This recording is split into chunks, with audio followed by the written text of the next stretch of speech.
ሰላም ሰላም እንዴት ናችሁ? ዛሬም እንደተለመደው ጠቃሚ ምክር አለኝ። ይኸው ምንድነው እንዴት ጥሩ እንቅልፍ ማግኘት ይቻላል በሚል ርዕሰ ጉዳይ ነው። ጥሩ እንቅልፍ ማግኘት ለአጠቃላይ ጤናዎ እጅግ በጣም አስፈላጊ ነው። ጥሩ እንቅልፍ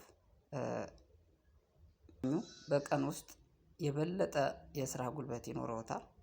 የማሰብ ችሎታዎ ይጨምራል እንዲሁም የበሽታ መከላከል ስርዓቶ ይጠናከራል ማለት ነው። ጥሩ እንቅልፍ ለማግኘት የሚረዱ አንዳንድ ምክሮች አሉ። አንደኛ የእንቅልፍ መርሃ ግብር ይኑሮት።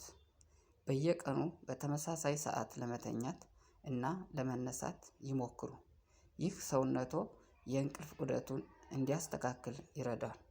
ሁለተኛ የተረጋጋ ከመኝታ በፊት ያለ ጊዜ ይኑሮት።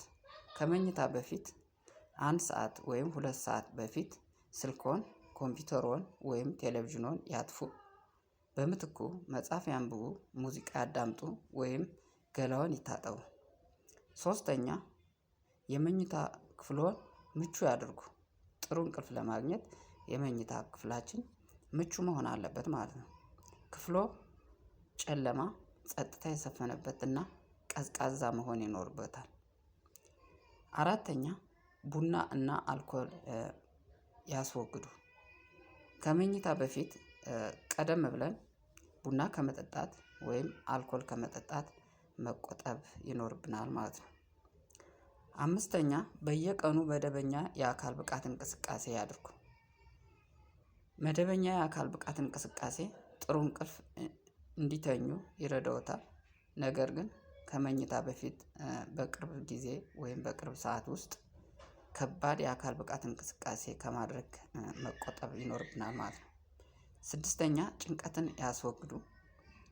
ጭንቀት የእንቅልፍ ማጣት ሊያስከትል ይችላል ማለት ነው። የእንቅልፍ ማጣት ችግር ሊያመጣ ስለሚችል በተቻለን መጠን ከጭንቀት ራሳችንን ማራቅ ይኖርብናል። በቂ ብርሃን ያግኙ። በቀን ውስጥ በቂ ብርሃን ማግኘት ሰውነቶ የእንቅልፍ ዑደቱን እንዲያስተካክል ይረዳል ማለት ነው።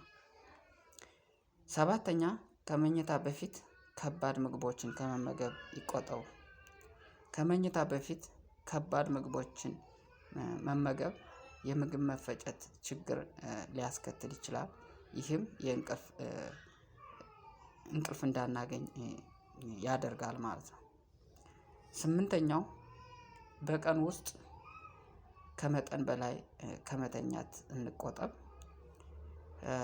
በቀን ውስጥ ከመጠን በላይ መተኛት የምሽት እንቅልፋችንን ዲስተርብ ሊያደርግ ወይም ደግሞ ሊያውክብን ይችላል ወይም ደግሞ የእንቅልፍ ማጣት ችግር ሊያመጣብን ይችላል ማለት ነው። ስለዚህ እነዚህን በመተግበር በቂ እንቅልፍ በማግኘት ጤናማ አእምሮ እንዲኖረን ማድረግ እንችላለን ማለት ነው። ላይክ ሰብስክራይብ በማድረግ እኔን ወንድማችሁን አበረታቱኝ።